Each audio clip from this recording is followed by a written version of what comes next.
Okay, welcome to the second part of module 2. Now we are going to discuss the core strategy of marketing. Basically we discussed the customer-driven marketing strategy concept in the previous module. With this section, we are going to detail that discussion further. Okay, so in the first two, there are two important decisions that the company needs to make in the context of customer-driven marketing strategy. The first one is to decide the customers, who the customers are, and the second one is to decide the value proposition that they adopt, that they need to offer to win these customers. So the first decision about the customers can be detailed into segmentation and targeting. Segmentation is basically defining total market or large population, small market segments, while targeting is basically about selecting the relevant market segments to compete. Okay? And value proposition includes two decisions, differentiation and positioning. Let's have a look at this. All right, so segmentation is basically, again, as discussed before, about dividing a large population to small market segments. Okay, so if we have large population here, let's say in Australia we have around 24 million people. In the context of segmentation, we actually try to divide them into smaller market segment. Let's say we have segment A, segment B, segment C, segment D, segment E, segment F, for instance. All right, and in my experience, if we conduct thorough marketing research, we may end up with 6 to 8 market segments in total, and that's what we achieve in market segments. Okay, in segmentation analysis. All right. So that's briefly what market segment is all about. Okay. Now, why market segment? Well, because not everybody is relevant to our product, or in other words, from the customer perspective, our product is not relevant to everybody. Okay, if you compete in biscuit category, for instance, babies who were just born may not be, your target market. Of course, when they're not having solid yet, as an example. Okay. Segmentation actually, consumer segmentation actually consists of several approaches, and we are going to discuss one important one in this presentation. The second one is from the business marketing perspective. It's like a group of animals, for instance. We can group them into several approaches. Like these guys here can be grouped into based on number of legs, for instance, based on where they live, for instance, based on whether they are friendly to people or not, okay, based on whether they are dangerous to people or not. Okay, so there are some approaches to segment these guys here, and of course we can also segment customers or consumer market or business market in several ways. But the main points in market segmentation is to divide them, to divide the customers into small market segments. Okay. And the other thing that is also important in terms of understanding segmentation is they are somewhat homogeneous. Okay. What it means is basically the customers who belong to the same group share similarities, right? So if we go back to my scribble before, to my drawing before, let's say this is the Australian population, and we have several market segments, 1, 2, 3, 4, 5, 6 market segments. So what we say in here is basically the members in the same market segments would share similar characteristics. Okay, but if this is what we call as segment A, and this is what we call segment B, okay, segment A and segment B should not share the same similarities. They should be different in terms of characteristics. All right, the same thing to segment C, segment D, and so on and so forth. Okay, so that's basically the logic of market segments. Right. So again, the members within the same segment, like segment A, should share similar characteristics, and they should be different to the different market segment, like segment B, for instance. Otherwise, there is no reason we call them different market segments. Okay. In consumer market, we have 4 segmentation variables, which are quite fundamental for us to understand. And again, this is not the only approach that we can use in terms of segmenting the market. There are some other approaches as well in terms of segmenting consumer market. We can also use value segments, and we can also use need state segments to help us understanding the customers based on similarities in terms of needs, for instance. Okay, now let's have a look at them. Geographic segmentation is basically dividing the population or large population of small market segments based on nations, regions, states, income, education, occupation, medical status, language spoken at home, race, and so on and so forth. Okay. Now you may recall that we discussed this topic in the demographic in demographic profile.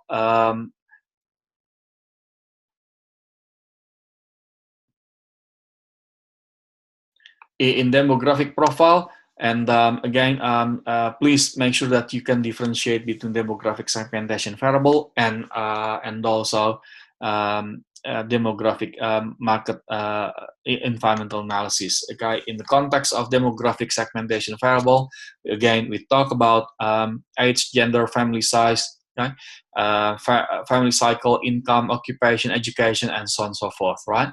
Whilst geographic segmentation is actually about geographical units.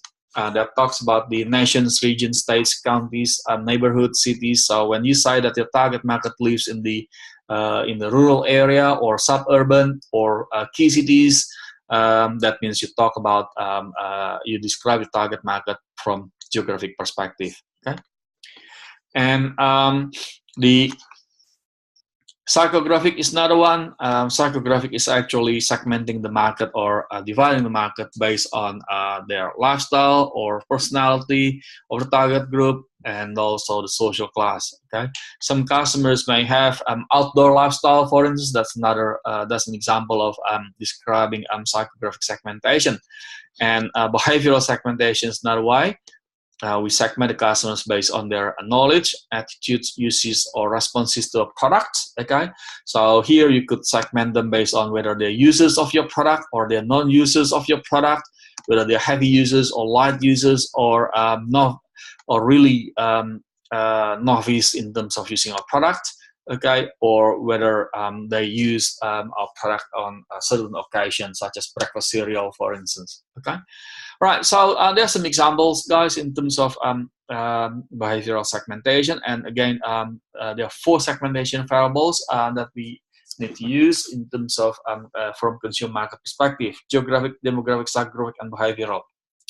Geographic is actually about the geographical units. Demographic is actual demographic variables such as age, gender, and so on and so forth. And the keyword of psychographic is lifestyle, personality. And behavioral includes the knowledge, attitudes, uses, responses to a product. Okay, right. This is another one that that we can also consider, a value segment model. Roy Morgan, one of the prominent research companies in Australia, developed this method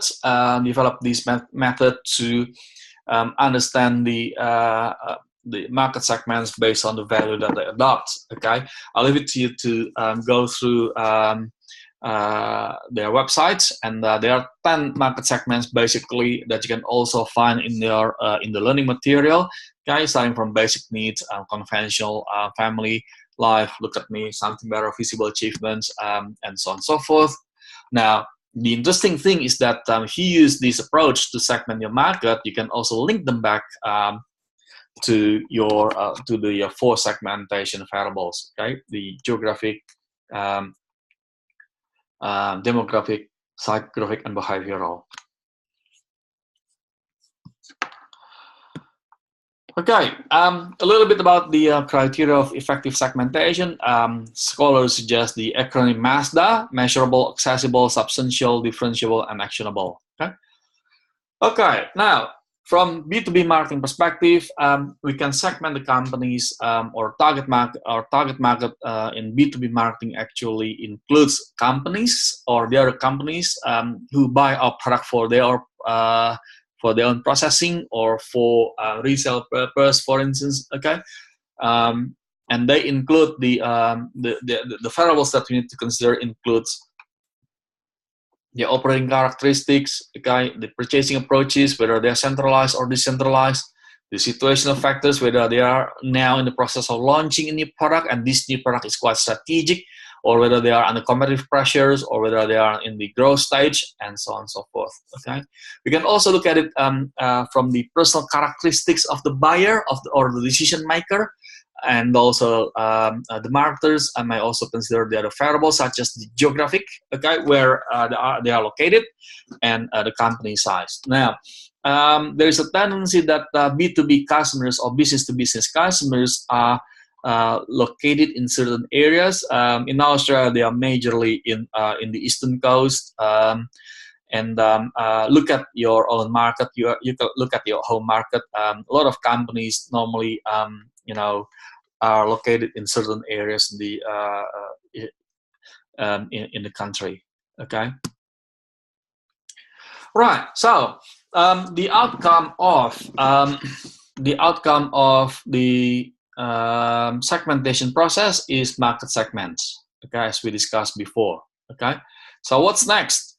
Well, the next thing that we need to discuss is actually the targeting strategy, or basically it is about the evaluating and also making decision which market segment that we want to compete. Okay, so if we go back to the previous drawing, let's say we have done thorough research, and we reveal 6 market segments. Okay, segment A, B, C, D, E, F.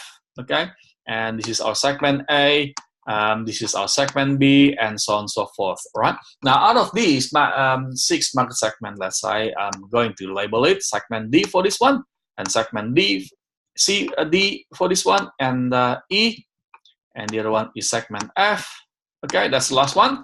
So that's the outcome of our market segmentation analysis. So the outcome is market segments, right? Out of these, let's say now we have 24 million people.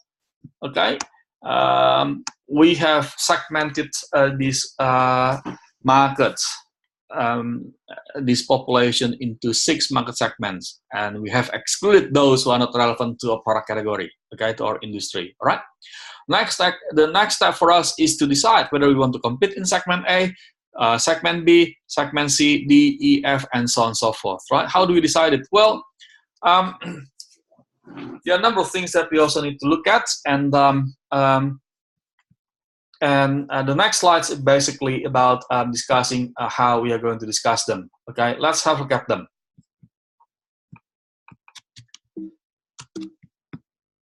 Okay, there are several things that we also need to look at in terms of targeting strategies. First of all, there are 3 approaches, or there are 3 perspectives, if you like, in terms of targeting strategy. Okay, there are companies that believe that all customers are the same. Okay, all customers are the same. Okay, they have the same characteristics. The customers have the same characteristics. All right, and these companies normally believe that they can provide all customers with a single offering. Okay, therefore, this is what we call as the undifferentiated or mass marketing. Okay, so they create one thing for everybody. Okay, one for all. One for all. Okay, that's what we call as the undifferentiated marketing or mass marketing strategy. Okay, again, the underpinnings assumption in here is basically they believe all customers are the same.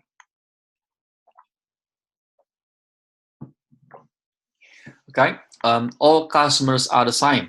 Since all customers are the same, they can offer one thing for all customers. Okay, and the companies that adopt this strategy normally believes that if they can make their product affordable and available, or in the previous module we discussed about the production-oriented company. The company that adopt this philosophy believe that the customers will come if they make their product available and affordable. Okay, so that is the first philosophy. Okay, that is the first philosophy, which is basically about all customers are the same. Now, the other one is basically takes the perspective that all customers are different. Okay, all customers are different. Therefore, we need to customize what we have. Okay, therefore, the offering would be customized to each individual customer.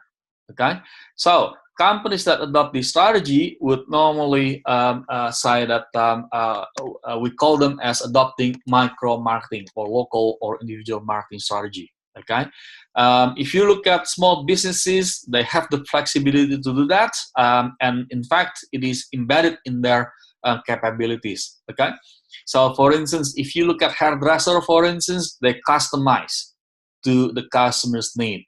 All right, so you will not get the same haircut as your brother or your sister, okay, or your father or your grandfather. Okay, so they customize it to what you need, right? You brief your hairdresser, look, I want to have this kind of style, and you get it.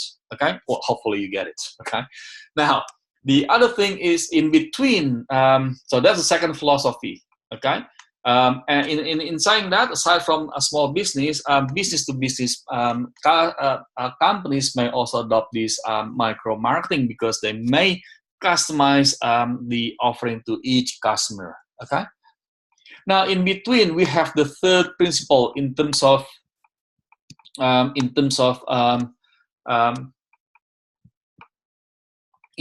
viewing the customers.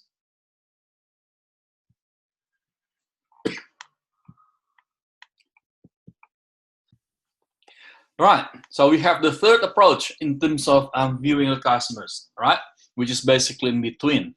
The third approach actually believes that customers are not the same, but we can group them based on similarities. Okay, that's when we talk about market segmentation. All right, so these guys basically adopt what we call a segmented marketing strategy or differentiated marketing strategy. Okay, now we have two options in here in terms of segmented marketing strategies. The first one is differentiated marketing strategy, and the second one is concentrated or niche marketing strategy. Okay, differentiated marketing strategy is normally adopted by large companies. They prepare different offering for different market segment. Let's say if they have offering 1, offering 2, offering 3.